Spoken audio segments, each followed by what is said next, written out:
Life short, fly now. Forward. It's 1100 hours. We're flying from St. Louis to Wisconsin in a small Cessna. Weather reports looked okay when we left in the morning, but it soon started to close in. Our latest onboard electronics with weather radar and IR satellite imaging made it look like we could fly under the cloud deck, so we pressed on. But the ceiling is coming down. Watching the radar, we try to divert around the weather. It doesn't work. Soon we find ourselves in a situation that kills more small plane pilots than any other factor. IMC, or Instrument Meteorological Conditions. Our plane is not instrument rated, so our only option is to find a spot and land quick. Brian takes the controls as I concentrate on navigating our way to safety. Brian says, "Where's the nearest airport?" Cooley let sharply over the intercom. I quickly reply, "Tri-County Airport in Savannah, Illinois." Brian, "Which way?" I say, "Turn 30 degrees left." Brian asks, "How far?" I reply, about 12 miles, next to the Mississippi River." "What's the MAA?" That's minimum en route altitude, says Brian.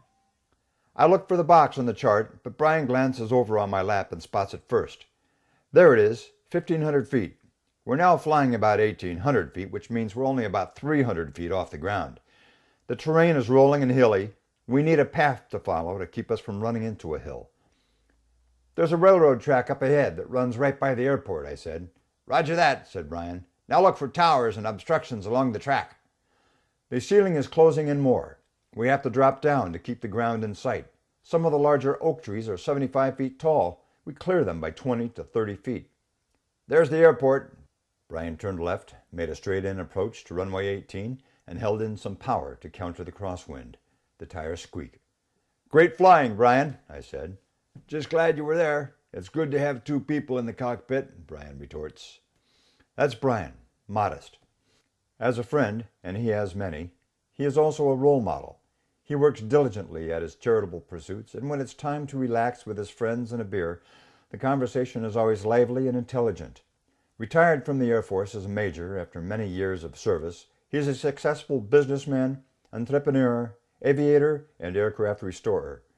He plays guitar, gives spiritual guidance, attends to hospice patients, and lives part-time in Florida, St. Louis, Missouri, and on his sailboat in Puget Sound.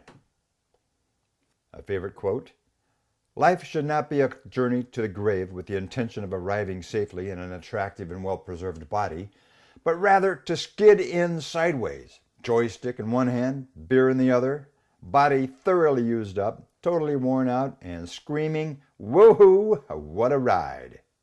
Another quote from Leonardo da Vinci: "For once you have tasted flight, you will walk the earth with your eyes turned skyward, for there you have been, and there you will long to return."